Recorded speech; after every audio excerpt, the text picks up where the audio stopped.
অষ্টম শ্রেণীর শিক্ষার্থীরা, আজকের এই পর্বে তোমাদের অষ্টম শ্রেণীর গণিত বইয়ের দ্বিতীয় অধ্যায় মুনাফা অনুশীলনী 2.1 এর পর্ব নাম্বার হচ্ছে 5 এবং এই 5 নাম্বার পর্বে তোমাদের 4 নাম্বার অঙ্ক এবং 5 নাম্বার অঙ্ক, দুইটা অঙ্ক আজকের পর্বে সমাধান করব। প্রথমত আমরা 4 নাম্বারটা সুন্দরভাবে সমাধান করব, 4 নাম্বারটা করার পর আমরা 5 নাম্বারটা সমাধান করব। তো যারা যারা বেসিক ক্লাস এবং পূর্ববর্তী ক্লাসগুলো তোমরা মিস করছো, এই ভিডিওর ডেসক্রিপশন বক্সে কিন্তু সকল ক্লাসগুলো দেওয়া থাকবে, তোমরা দেখে নিও।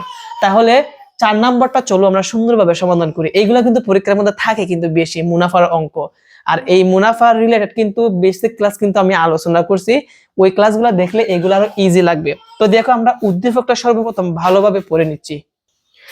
এখানে প্রথম বলছে বার্ষিক শতকরা মুনাফার হার 10.50%। পার্সেন্টটা লাগানো নাই, কিন্তু আমাদের বুঝতে নিতে হবে এটা হচ্ছে মুনাফার হার। মুনাফার হার কত? 10.50 টাকা হলে 2000 টাকার 5 বছরের মুনাফা কত হবে? আমাকে মুনাফা বের করতে হবে। তো তোমরা তো সবাই মুনাফা জানো। ব্যাংকের মধ্যে যদি তোমরা 50,000 টাকা রাখো, 5 বছর পর তোমার ব্যাংকে যদি 60,000 টাকা দেয়, তাহলে ওই যে 10,000 টাকা তুমি বেশি পাইছো, ওইটাকে লাভ বলা হয়, মুনাফা বলা হয়। বুঝতে পারছো বিষয়টা? বা তুমি যদি কোনো ঋণ লাগাও বা ঋণ দাও, তাহলে ঋণের ক্ষেত্রে যদি তুমি 20,000 টাকা ঋণ দাও, 2 বছর পর যদি তুমি 25,000 টাকা পাও, ওই 25,000 মধ্যে যে 5,000 টাকা তুমি এক্সট্রা পাইছো, ওইটা হচ্ছে মুনাফা। বুঝছো? 2 বছরের জন্য, যেহেতু 2 বছর পর তুমি আনবা। তো এখানে আমাদের উদ্দীপকে যা যা দেওয়া আছে আমরা এইগুলা সর্বপ্রথম লিখব। তো দেখো সবাই, সমাধান। তাহলে আমরা প্রথমত লিখব দেওয়া আছে। কি লিখব? দেওয়া আছে।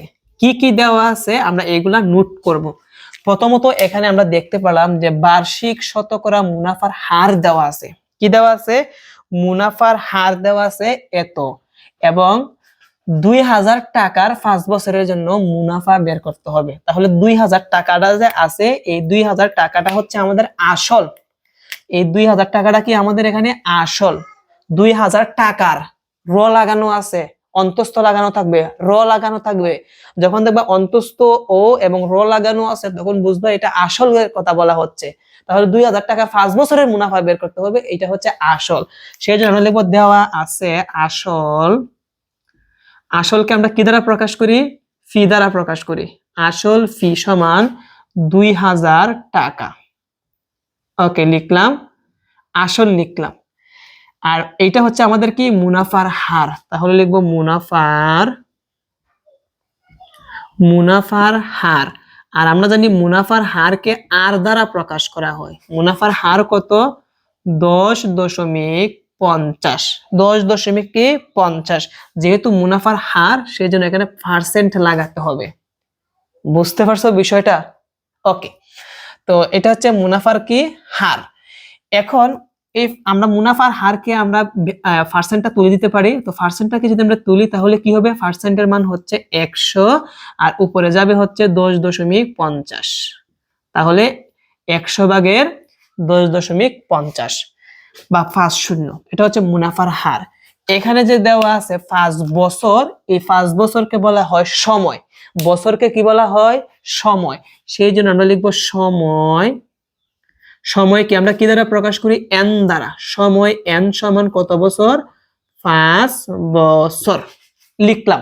আমাদের উদ্দীপকে যা যা তথ্য ছিল আমরা সবগুলা এক এক করে লিখলাম। এখন আমাকে মুনাফা বের করতে হবে। কি বের করতে হবে? মুনাফা। এখন যেহেতু আমাকে মুনাফা বের করতে হবে, আমাদের মুনাফার সূত্রটা লিখতে হবে। সেই জন্য লিখবো আমরা জানি। কি লিখবো?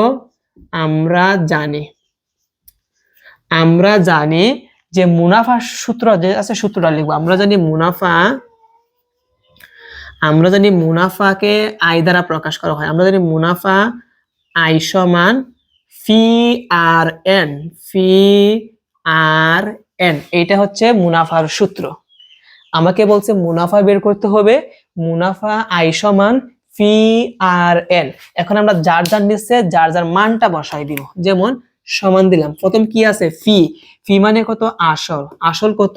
2000 লিখলাম 2000 ফি আর এন এগুলোর মধ্যেখানে গুণ বোঝায় তো তাহলে আমি দিব গুণ এখানে আর আর মানে হচ্ছে আর এর মানটা এইটা 100 ভাগের 10.50 আর এন এর মধ্যেখানে কি আছে গুণ আছে দিলাম গুণ এন এন মানে হচ্ছে 5 ওকে তো আমরা সংখ্যাগুলো বসানো শেষ তারপর কি লিখবো টাকা এখন এখানে আমরা কাটাকুটি করতে পারি আমরা জানি উপরে নিচে কি করতে হয় কাটাকুটি করতে পারি এটা কিন্তু উপরের সংখ্যা এটা নিচে মনে মনে কত আছে 1 আছে তার মানে 2000 হচ্ছে উপরের সংখ্যা আর 100 হচ্ছে নিচের সংখ্যা গুণ আকারে থাকলে আমরা কাটাকুটি করতে পারি এই 100 দেখো আমাদের একটু ভালোভাবে বুঝতে হবে এই 100 এই 2000 এর মধ্যে কয়বার যায় 20 বার যায় কয়বার যায় 20 বার যায় বুঝতে পারছো তো নিচে কি আর কোনো সংখ্যা আছে নাই এখানে 20 আছে গুণ 10.50 গুণ 5 এই তিনটা আমরা ক্যালকুলেটরের সাহায্যে একসাথে গুণ করব প্রথম লিখব 20 গুণ 10.50 গুণ তারপরে হচ্ছে 5 যদি গুণ করি 1050 টাকা আসবে কত আসবে 1050 টাকা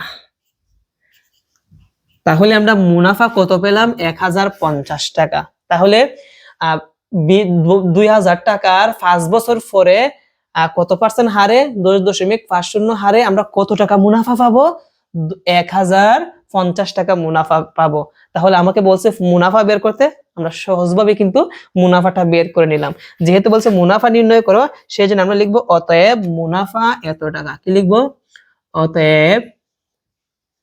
অতএব মুনাফা 1050 টাকা এবং এটাই হচ্ছে কি আমাদের উত্তর প্রিয় শিক্ষার্থীরা আশা করি এখানে তোমাদের যে 4 নাম্বার যে অঙ্কটা আছে মুনাফা কিভাবে বের করতে হয় তোমরা ভালোভাবে বুঝতে পেরেছো মুনাফা বলো আসল বলো সময় বলো মুনাফার হার বলো এগুলা কিন্তু আমি বেসিক ক্লাসের মধ্যে কিন্তু আলোচনা করেছি কিভাবে বের করতে হয় ওই ক্লাসগুলো যদি দেখো এগুলো তোমাদের কাছে একদম জলের মতন সহজ লাগবে তো চলো আমরা তার পরবর্তী অঙ্কটা এখন সমাধান করি 5 নাম্বার প্রশ্নের সমাধান দেখো 5 নম্বরে কি বলছে উদ্দীপকটা ভালোভাবে পড়ি এখানে বলছে বার্ষিক মুনাফা শতকরা যেহেতু শতকরা কথাটা উল্লেখ আছে তাহলে এটা হচ্ছে পার্সেন্টের মান মানে মুনাফার হার শতকরা 10 টাকা থেকে 8 টাকা 10 টাকা থেকে কমে 8 টাকা হলে 3000 টাকার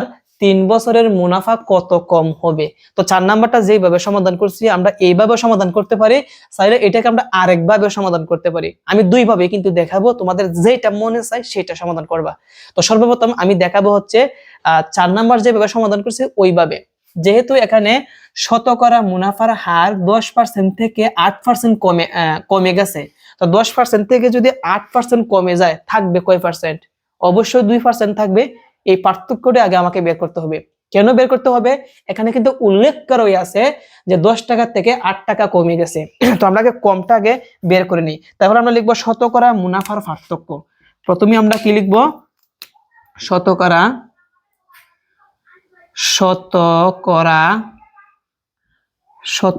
মুনাফার পার্থক্য যেহেতু এখানে পার্থক্যটা আছে আমরা পার্থক্যটা বের করি মুনাফার পার্থক্য কেন যেহেতু 10 থেকে আমাদের 8 কমে গেছে তো পার্থক্যটা কত হবে দেখো আগে ছিল কত 10 ছিল কমে কত হয়েছে 8 কম মানে কি বিয়োগ করতে হবে তাহলে কত হয় 2 হয় কত হয় 2 ঠিক আছে তো এখন আমরা লিখবো এখন এই যে 2 আসছে এটা কিন্তু মুনাফার হার আগে আমরা আসলটা লিখি এখানে যে আমাদের কি আছে 3000 টাকা দেখো টাকার সাথে র লাগানো আছে তার মানে এটা হচ্ছে আসল তাহলে আমরা লিখবো আসল পি সমান কত টাকা 3000 টাকা লিখলাম মুনাফার হারকে আর দ্বারা প্রকাশ করা হয় তো মুনাফার হার এখন কত 2% তো পার্সেন্টটাকে যদি আমরা তুলে দিই তাহলে কি হবে 100/2 তারপর কি আছে সময়কে আমরা কি দ্বারা প্রকাশ করি n দ্বারা তো সময় কত বছর এখানে 3 বছর তো লিখলাম 3 বছর। আমাকে বলছে মুনাফা কত টাকা কমবে, তাহলে আমরা লিখবো আমরা জানি মুনাফা, মুনাফাকে কিন্তু আয় দ্বারা প্রকাশ করা হয়। মুনাফা আয় সমান ফি আর এন। এখন আমরা মান বসাবো। পির মান হচ্ছে 3000 গুণ আর এর মান হচ্ছে 100/2 গুণ এন এর মান হচ্ছে 3। এখন এই 100 এটার মধ্যে কয়বার যায়? 30 বার যায়। তাহলে 30 দুগুণে কত হবে? 60। 60 3 60 কত হয়? 3 60 কত হয়? 180। কত হয়? 180 টাকা। 180 টাকা। তাহলে আমরা পেলাম যে মুনাফা কমবে কত টাকা? 380 টাকা কমবে। কত টাকা? মুনাফা কমবে 380 টাকা। সেই জন্য আমরা লিখে দিব অতএব মুনাফা কত টাকা কমবে? 180 টাকা। মুনাফা কমবে 180 টাকা। এইটা হচ্ছে আমাদের উত্তর। তো এই তো আমরা এটা 4 নাম্বার নিয়মে করলাম। এখন যদি আমি বলছি আরেকভাবে করা যায়, ওইটা তোমাদেরকে দেখাই।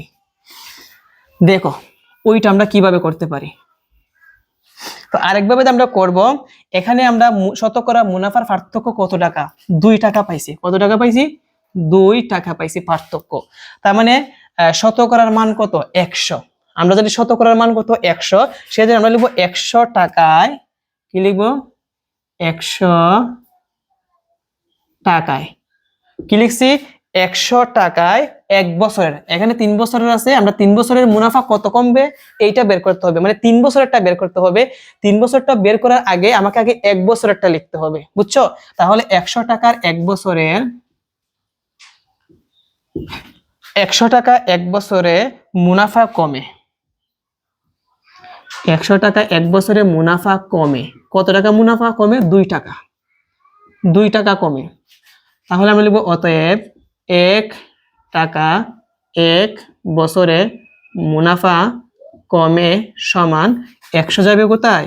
নিচে, 2 যাবে উপরে, টাকা। কেমন? এখন কত টাকার কত বছরে বের করতে হবে? 3000 টাকার 3 বছরে বের করতে হবে।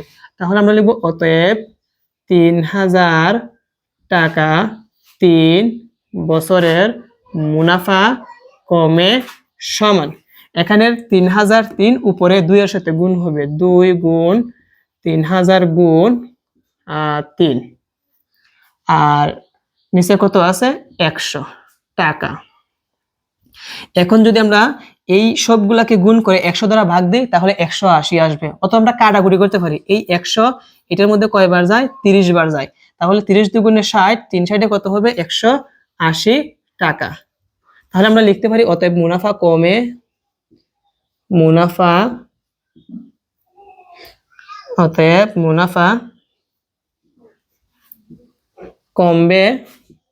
180 টাকা। এইটা হচ্ছে আমাদের কি উত্তর। তাহলে আমরা দুই ভাবে কিন্তু লিখতে পারি, তোমাদের যেটা পছন্দ হয় তোমরা ওইটা লিখবা। প্রিয় শিক্ষার্থীরা, আশা করি আজকের এই ক্লাসের মাধ্যমে তোমরা 4 নাম্বার এবং 5 নাম্বার প্রশ্নের সমাধানগুলো তোমরা ভালোভাবে বুঝতে পেরেছো। আমরা পরবর্তী পর্বে 6 নাম্বার অঙ্ক থেকে শুরু করব। আজকের মতো এই পর্যন্তই। সবাই ভালো থেকো। আসসালামু আলাইকুম।